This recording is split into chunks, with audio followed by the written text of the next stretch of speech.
Zubair bin Awam lahir pada tahun 594 Masehi, atau tepatnya 28 tahun sebelum peristiwa hijrah ke Madinah.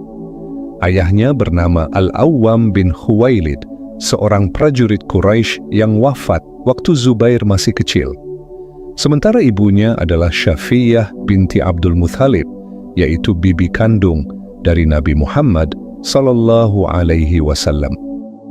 Sejak kecil Zubair sudah dididik oleh ibunya dengan ketegasan yang luar biasa.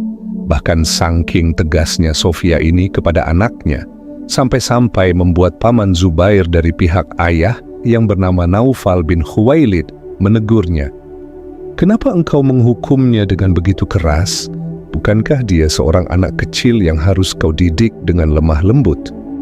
Sofia yang mendengar teguran itu lalu berkata, "Ini anakku, aku tahu bagaimana cara mendidiknya agar dia tumbuh menjadi pribadi yang lebih baik."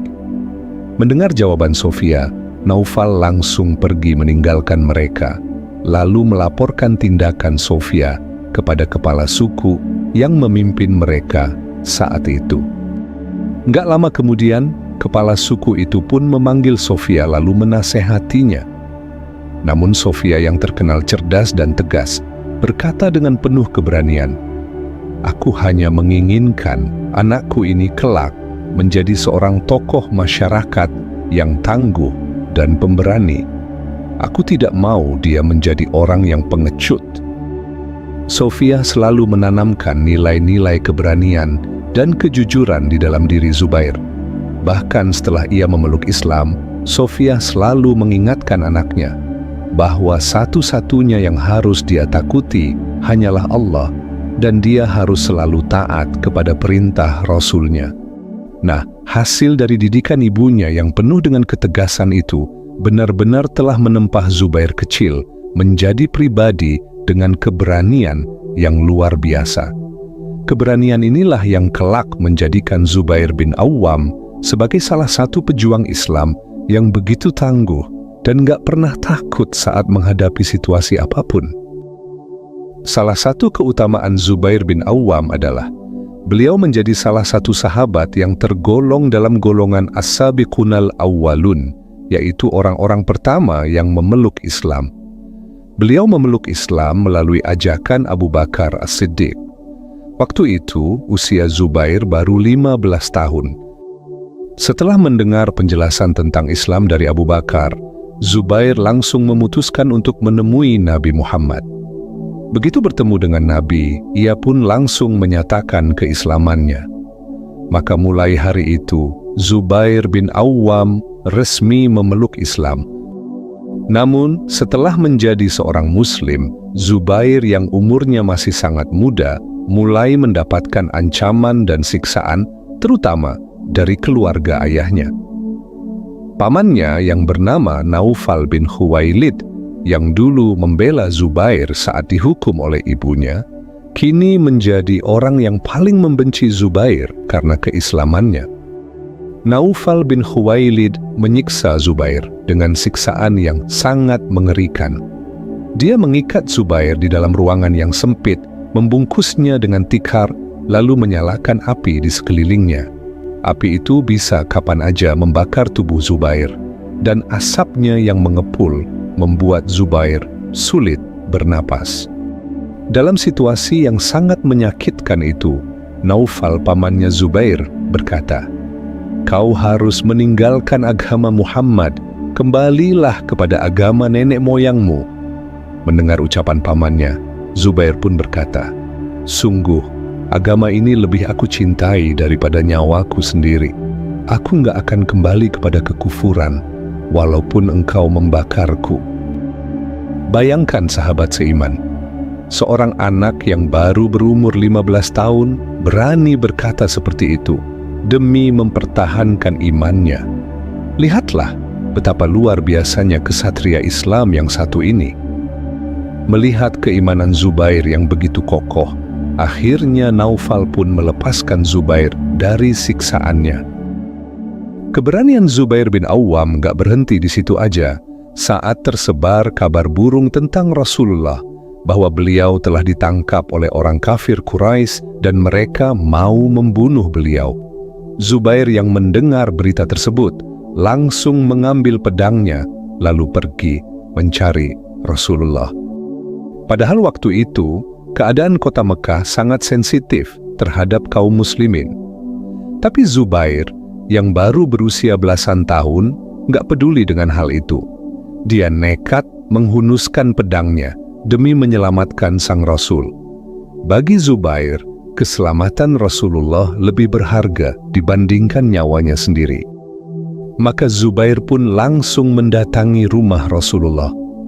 Beliau ingin memastikan apakah berita itu benar seperti yang telah dia dengar, atau hanya berita palsu untuk menakut-nakuti kaum muslimin.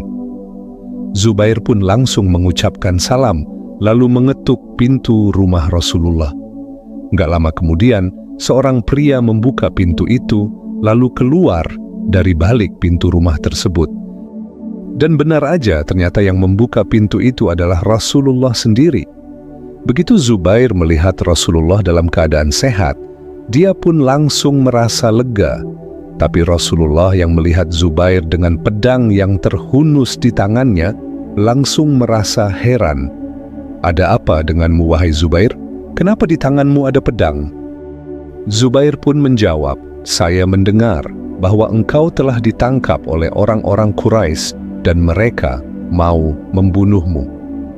Mendengar jawaban Zubair, Rasulullah kembali bertanya, "Memangnya apa yang ingin kau lakukan?"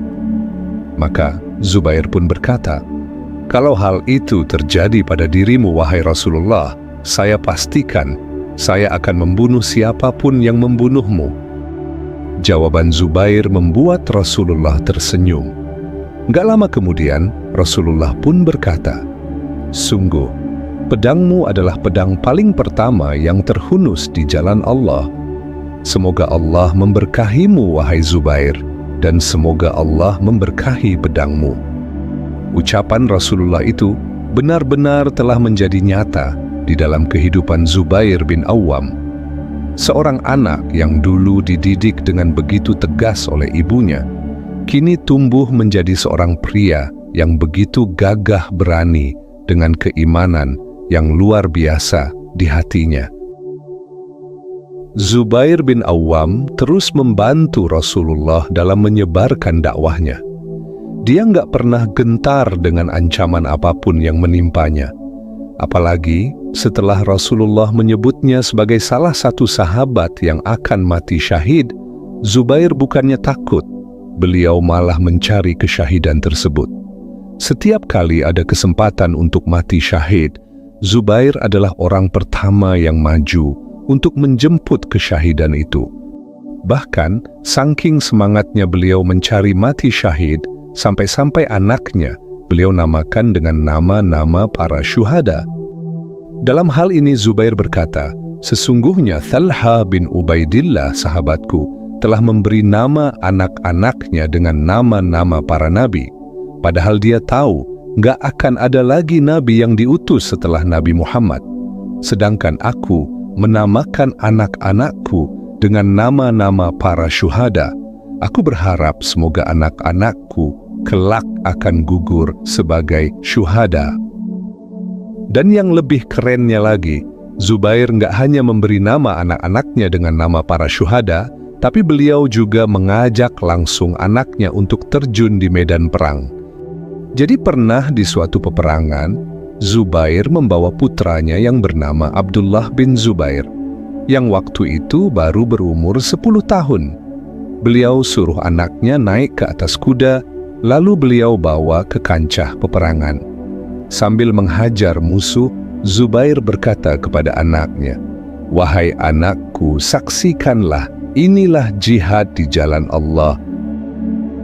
Bayangkan, anak yang baru berumur 10 tahun dibawa ke kancah peperangan, duduk satu kuda dengan ayahnya, melihat langsung ayahnya menghajar musuh-musuh Allah. Makanya nggak heran saat Abdullah bin Zubair sudah dewasa, beliau menjadi salah satu tokoh Islam yang dikenal dengan keberanian dan ketegasannya. Kalau kita punya anak di umur segitu, kira-kira kita bawa kemana ya? Coba sahabat seiman, jawab di kolom komentar. Tapi, walaupun kita nggak sehebat Zubair bin Awam, setidaknya tanamkan di dalam hati kita masing-masing, anak-anak kita ke depannya, wajib menjadi orang-orang yang bermanfaat di dunia dan akhirat. Amin. Ya Rabbal Alamin. Oke, yuk kita lanjut. Zubair bin Awam selalu menghadiri peperangan bersama Rasulullah. Beliau nggak pernah absen sekalipun. Beliau hadir bukan sebagai pelengkap ya, tapi beliau benar-benar menjadi ujung tombaknya kaum muslimin. Bahkan para sahabat sampai mengatakan, kekuatan pasukan muslimin waktu itu ada di 3 orang. Orang itu adalah Hamzah bin Abdul Muthalib, Ali bin Abi Thalib, dan Zubair bin Awam. Selain terkenal dengan keberaniannya, Zubair juga selalu menjaga penampilannya saat mau berperang. Di Perang Badar misalnya, beliau tampil menggunakan imamah berwarna kuning dengan memakai pakaian yang begitu rapi dan bersih. Bahkan dalam riwayat disampaikan, saking rapinya Zubair ini, sampai-sampai malaikat Jibril menjelma menjadi dirinya saat beliau turun membantu kaum muslimin di Perang Badar. Di Perang Badar ini, Zubair berhasil ngebunuh salah seorang tokoh Quraisy yang terkenal dengan kehebatannya dalam berperang. Orang ini bernama Ubaidah bin Sa'id bin Ash. Dia dikenal sebagai penunggang kuda terbaik Quraisy, dan dia juga mahir dalam memainkan pedang yang panjang. Pedang yang digunakan oleh Ubaidah bin Sa'id bin Ash ini panjangnya mencapai 5 meter. Dan waktu Perang Badar pecah, Ubaidah ini benar-benar menjadi mimpi buruk bagi pasukan muslimin. Pedang yang dia ayunkan berhasil melukai para sahabat, bahkan beberapa sahabat tewas karena terkena pedangnya. Dan yang bikin pasukan muslimin lebih sulit lagi waktu menghadapin dia adalah pakaian perang yang dia pakai. Seluruh tubuhnya dari kepala sampai kaki tertutup dengan baju besi. Yang terlihat cuma matanya doang. Berkali-kali para sahabat mencoba memanahnya, tapi tetap saja nggak berhasil. Akhirnya salah satu sahabat datang menghadap Rasulullah dan melaporkan permasalahan yang mereka hadapi saat melawan Ubaidah bin Sa'id bin Ash. Ya Rasulullah, Ubaidah ini sangat mengganggu kami. Kalau terus dibiarkan, dia bisa membahayakan kita semua. Mendengar laporan itu, Rasulullah pun berkata, cari Zubair dan sampaikan kepadanya untuk menghadapi Ubaidah bin Sa'id bin Ash. Begitu informasi itu sampai kepada Zubair, ia pun langsung pergi untuk menghadapi Ubaidah bin Sa'id bin Ash. Saat sampai di dekat Ubaidah, Zubair sempat merasa bingung. Zubair terus mengelilingi Ubaidah bin Sa'id sambil berpikir dan mencari celah agar dia bisa menumbangkan Ubaidah bin Sa'id. Waktu Zubair sedang mengitari Ubaidah bin Sa'id, satu-satunya celah yang beliau dapati hanya di antara kedua matanya, tepat di karet sambungan topeng besi tersebut. Nggak ada satupun celah yang bisa beliau manfaatkan, kecuali hanya di tempat itu. Begitu Zubair melihat celah itu, beliau langsung loncat dari kudanya, lalu menancapkan tombaknya tepat di antara kedua mata Ubaidah bin Sa'id. Akhirnya, Ubaidah bin Sa'id pun tewas di tangan Zubair bin Awam. Zubair nggak hanya terlibat di Perang Badar, beliau juga ikut serta saat terjadi Perang Uhud.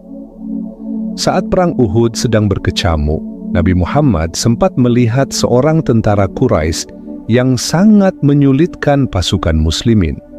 Maka Rasulullah pun langsung memanggil Zubair, lalu berkata, "Wahai Zubair, hadapilah orang itu." Jadi setiap kali para sahabat mengalami kesulitan saat menghadapi musuhnya, Rasulullah selalu memilih seseorang yang paling berani di antara mereka, lalu menyuruhnya untuk menghadapi musuh yang menyulitkan itu.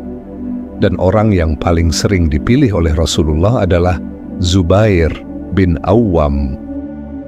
Begitu Zubair mendengar perintah Rasulullah, beliau nggak pakai nunggu, beliau langsung memacu kudanya, lalu menyerang ke arah orang tersebut.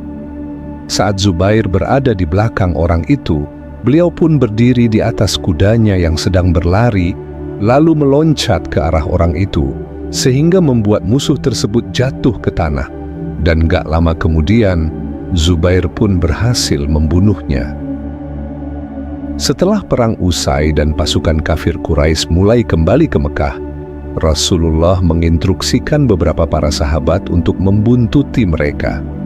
Saat itu Rasulullah merasa khawatir, apakah orang-orang Quraisy sudah benar-benar pulang, atau jangan-jangan setelah istirahat mereka akan menyerang kembali. Saat Rasulullah memerintahkan itu, kondisi para sahabat benar-benar dalam keadaan yang sangat tertekan, karena di perang Uhud ini kan kaum muslimin mengalami kekalahan. Jadi sebenarnya nggak mudah bagi mereka waktu itu untuk menerima instruksi tersebut. Mungkin kalau kita yang ada di situ, kita langsung bilang, "Ya Rasulullah, kita udah kalah dari mereka. Masa kita harus membuntuti mereka lagi? Ntar kalau mereka nyerang lagi gimana?" Tapi kalian tahu apa yang dilakukan Zubair dan Abu Bakar? Mereka langsung berdiri lalu mengambil kudanya dan berkata kepada Rasulullah, "Wahai Rasulullah, biarkan kami yang membuntuti mereka." Maka berangkatlah 70 orang pasukan yang dipimpin oleh Zubair dan Abu Bakar, lalu disusul oleh 500 lebih pasukan inti yang ada bersama Rasulullah untuk memastikan apakah orang-orang Quraisy udah benar-benar kembali ke Mekah atau hanya rekayasa saja. Begitu orang-orang Quraisy tahu kalau pasukan muslimin sedang membuntuti mereka, mereka pun langsung mempercepat langkahnya. Orang-orang Quraisy ini takut, mereka kira kaum muslimin udah mengirim pasukan tambahan. Padahal yang mereka lihat itu adalah 70 orang pasukan yang dipimpin oleh Zubair dan Abu Bakar. Pada tahun ke-5 Hijriah, terjadilah Perang Ahzab yang juga dikenal dengan nama Perang Khandaq atau Perang Parit. Disebut dengan Perang Ahzab karena di perang ini beberapa suku bergabung untuk menyerang kaum muslimin. Dalang dibalik terjadinya perang ini adalah kaum Yahudi. Orang-orang Yahudi ini ngehasut suku Quraisy dan suku Ghathafan untuk menyerang Madinah. Akhirnya, mereka pun berhasil ngebentuk pasukan gabungan dengan jumlah 10.000 pasukan. Dalam perang itu, Bani Quraizah, salah satu kelompok Yahudi yang sebelumnya terikat perjanjian damai dengan kaum muslimin, berkhianat. Mendengar kabar ini, Rasulullah langsung mengumpulkan para sahabat, lalu bersabda, "Siapa yang bersedia pergi mencari kabar tentang Bani Quraidah?" Mendengar pertanyaan Rasulullah, para sahabat semuanya diam. Perintah itu tentu nggak mudah untuk dilakukan, karena di Madinah waktu itu, setiap perkampungannya dikelilingi oleh benteng-benteng yang tinggi. Bani Quraizah punya benteng sendiri, Bani Nadir juga punya bentengnya sendiri, begitu juga dengan Bani Qainuqa, mereka juga punya benteng sendiri. Jadi untuk menyusup ke dalam perkampungan mereka, bukanlah hal yang mudah, apalagi letak perkampungan Bani Quraizah sendiri cukup jauh dari kota Madinah. Hanya orang yang punya keberanian di atas rata-rata yang berani menerima perintah Rasulullah tersebut. Dan kalian tahu siapa orang itu? Ya, dialah Zubair bin Awwam. Saat mendengar pertanyaan Rasulullah, Zubair pun menjawab, "Saya, ya Rasulullah. Saya yang akan pergi ke sana membawa kabar tentang mereka kepada Anda." Maka Zubair bin Awwam langsung mengambil kudanya, lalu berangkat menuju perkampungan Bani Quraidah. Begitu sampai di depan benteng perkampungan Bani Quraizah, Zubair langsung mengikat kudanya, lalu ia panjat tembok benteng itu, dan akhirnya beliau berhasil menyusup ke dalamnya. Zubair pun mulai mengumpulkan informasi yang diminta oleh Rasulullah. Ketika informasi itu dirasa sudah cukup, dengan penuh hati-hati, Zubair langsung meninggalkan kampung tersebut dan pergi menghadap Rasulullah untuk menyampaikan informasi yang dia dapatkan. Setelah kembali dan melaporkan hasil pengamatannya, Rasulullah ternyata masih memerlukan informasi tambahan. Untuk kedua kalinya, Rasulullah kembali bertanya kepada sahabat yang ada di sekitarnya, siapa yang bersedia pergi mencari kabar tentang Bani Quraidah? Dan lagi-lagi, semua sahabat terdiam. Tiba-tiba, Zubair berdiri dan menjawab, "Saya, ya Rasulullah, saya yang akan kembali ke sana dan membawa informasi tentang mereka." Maka Zubair pun kembali melakukan hal yang sama. Dia pergi ke perkampungan Bani Quraidah, lalu memanjat dinding benteng itu dan mulai menyusup ke dalamnya. Ketika informasi dirasa udah cukup, beliau kembali menghadap Rasulullah, lalu melaporkan hasil pengamatannya. Tapi ternyata Rasulullah masih butuh informasi tambahan. Maka Rasulullah pun kembali bertanya, siapa yang bersedia pergi mencari kabar tentang Bani Quraidah? Kalau kalian pikir Zubair menyerah, kalian salah besar. Beliau nggak pernah merasa takut. Walaupun kematian ada di depannya, Zubair nggak gentar sedikit pun. Mendengar pertanyaan Rasulullah, Zubair kembali menjawab, "Saya, ya Rasulullah, saya yang akan pergi ke sana." Maka Zubair pun langsung pergi ke perkampungan Bani Quraidah, mengumpulkan informasi, lalu kembali menghadap Rasulullah. Melihat kesetiaan dan keberanian Zubair bin Awam, Rasulullah pun bersabda, "Sesungguhnya setiap nabi memiliki seorang hawari, dan hawariku adalah Zubair bin Awam." Istilah hawari ini, kalau dalam bahasa sekarang, bisa dibilang kayak bodyguard lah. Dan Rasulullah menjuluki Zubair bin Awam sebagai bodyguard atau pelindung setianya. Maka, mulai hari itu, julukan hawari Rasulullah langsung melekat erat pada diri Zubair bin Awam. Kemudian, perang lainnya yang diikuti oleh Zubair adalah Perang Hunain. Dalam pertempuran ini, musuh-musuh Islam udah takut duluan karena melihat tingkah laku Zubair bin Awam. Jadi gini ceritanya, saat kedua pasukan udah berhadap-hadapan, Zubair berdiri di barisan paling depan kaum muslimin. Zubair ini, kalau udah berhadapan dengan musuh, beliau punya satu kebiasaan. Beliau berjalan dengan kudanya, mondar-mandir dari kiri ke kanan, dari kanan ke kiri, sambil mengayun-ayunkan pedangnya. Salah satu prajurit musuh yang melihat tingkah laku Zubair bertanya kepada panglimanya, "Siapa prajurit berkuda yang memakai sorban merah dan tombak di pundaknya itu?" "Itu adalah Zubair bin Awam," jawab panglima tersebut. "Ada apa dengan orang itu? Perang belum dimulai. Kenapa dia mondar-mandir seperti itu?" tanya prajurit itu kembali. Maka panglimanya pun menjawab, "Demi Tuhan Latta, aku bersumpah, dia pasti akan menyerbu kalian. Hadapilah dia dengan gagah berani." Dan benar aja, begitu takbir dikumandangkan, nggak pakai lama, Zubair langsung menerobos pasukan musuh sendirian. Beliau tadi kan udah ambil ancang-ancang duluan. Jadi waktu Rasulullah mengucapkan takbir, pasukan muslimin lainnya baru siap-siap, Zubair udah nyerang duluan. Beliau terobos pasukan musuh sampai ke ujung, lalu beliau balik lagi kepada pasukan muslimin. Waktu Ali melihat perilaku Zubair yang bolak-balik menerobos pasukan musuh, Ali pun berkata, "Nggak ada seorang pun yang mampu mengukur kadar keberanian Zubair. Ketika marah, ia bagaikan macan tutul, dan ketika menyerang musuh, ia seperti singa yang menerkam mangsanya." Dan ternyata, efek dari perilaku Zubair berhasil membuat barisan musuh porak-poranda. Akhirnya, mereka pun lari tunggang langgang dan kaum muslimin pun berhasil memenangkan pertempuran tersebut. Di Perang Hunain ini, para ulama sepakat kalau kemenangan kaum muslimin berkat peran Zubair bin Awwam.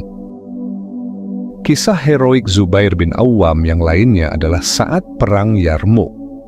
Perang Yarmuk terjadi di masa Khalifah Umar bin Khattab, dan musuh kaum muslimin waktu itu adalah pasukan Romawi. Jumlah tentara Romawi diperkirakan sekitar 200 sampai 240 ribu pasukan.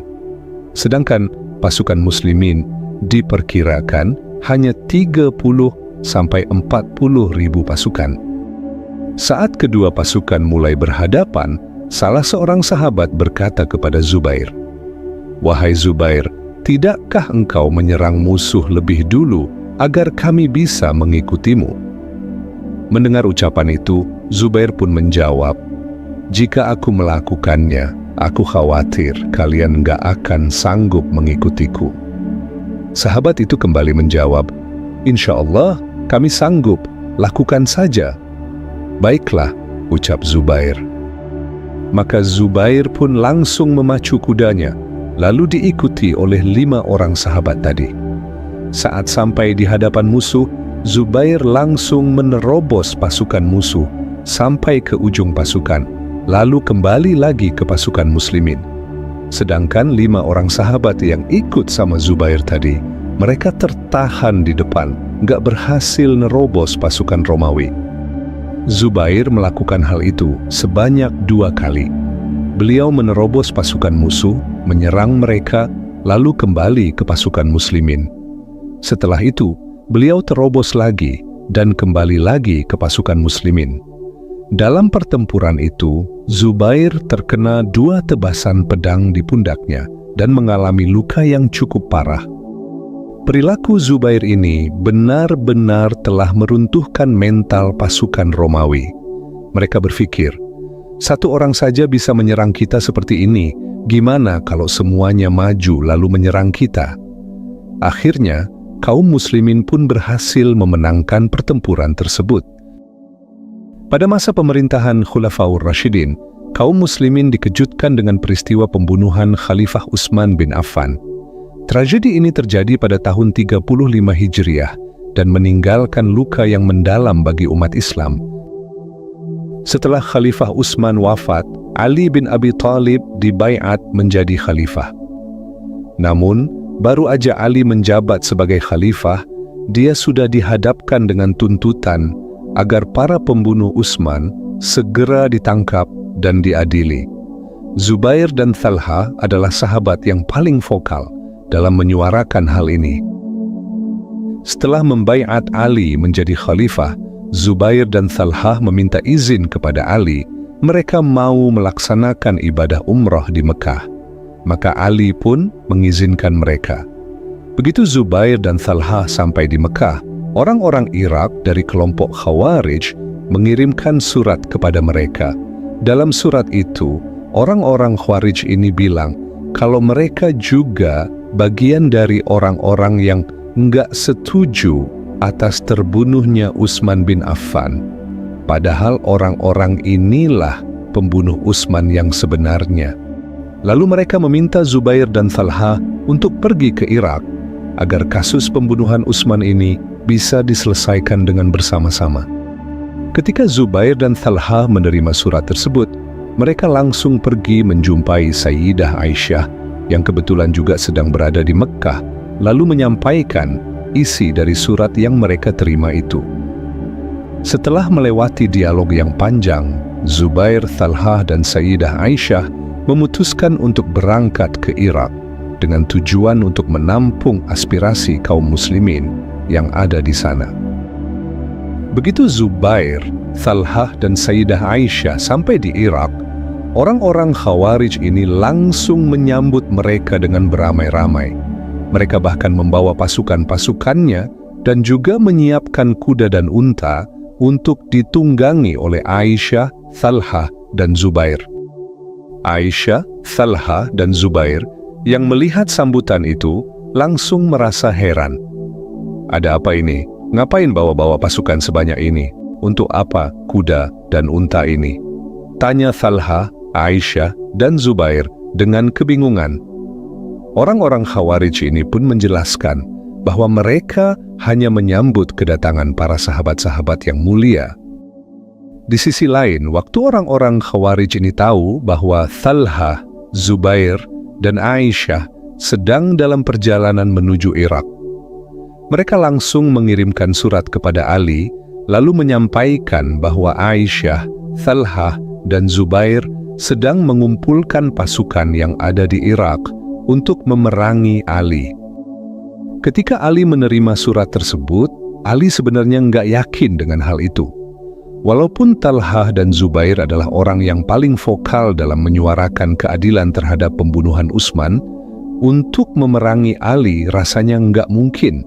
Namun, agar fitnah tidak semakin melebar, Ali dan pasukannya pun pergi ke Irak untuk memastikan apakah isi surat itu benar adanya.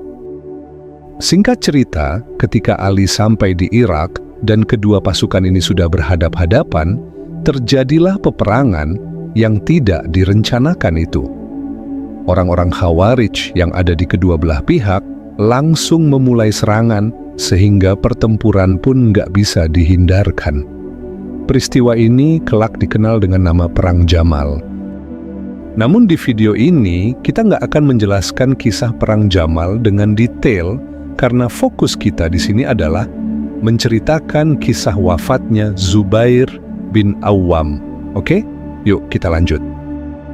Saat pertempuran sedang sengit-sengitnya, dari kejauhan Ali melihat Zubair seperti orang yang nggak ingin berperang. Zubair sama sekali nggak nyerang pasukan Ali, dia hanya menangkis-nangkis serangan mereka saja. Ali tahu betul gimana seramnya Zubair ini kalau udah di kancah peperangan. Melihat ada keanehan dari perilaku Zubair, Ali pun segera mendekatinya. Ketika Ali sampai di hadapan Zubair, Ali langsung berkata, "Wahai Zubair, apakah kau lupa dengan sabda Rasulullah bahwa suatu hari kau akan memerangiku dan kau berada di pihak yang salah?" Mendengar pertanyaan Ali, Zubair pun menjawab, "Tentu aku ingat, wahai saudaraku. Aku berada di sini bukan untuk memerangimu." Setelah berdialog dengan Ali, Zubair langsung pergi meninggalkan medan pertempuran. Nah, saat Zubair sedang berbicara dengan Ali, salah seorang dari pimpinan Khawarij yang bernama Ibnu Jurmuz ternyata melihat kejadian itu. Maka ketika Zubair meninggalkan medan pertempuran, dia langsung mengikuti Zubair dari belakang, lalu menusuk Zubair dengan pedangnya. Akhirnya, sang kesatria Islam pun wafat di pertempuran tersebut. Waktu Ali mengetahui bahwa Zubair telah terbunuh, beliau langsung mendatangi jenazah Zubair. Sambil menangis, Ali mencium Zubair, lalu berkata, "Sungguh menyakitkan melihatmu gugur di bawah langit ini. Seandainya aku sudah wafat 20 tahun yang lalu, tentu aku tidak melihat jenazahmu hari ini." Setelah itu Ali mengambil pedang Zubair, lalu menciumnya, seraya berkata, "Demi Allah, inilah pedang yang telah digunakan oleh pemiliknya untuk membela Rasulullah." Kemudian Ali melihat ke arah pasukannya, lalu melanjutkan ucapannya, "Sampaikan kepada pembunuh Zubair bahwa api neraka sudah tersedia untuknya." Wallahu alam bissawab. Wassalamu alaikum warahmatullahi wabarakatuh.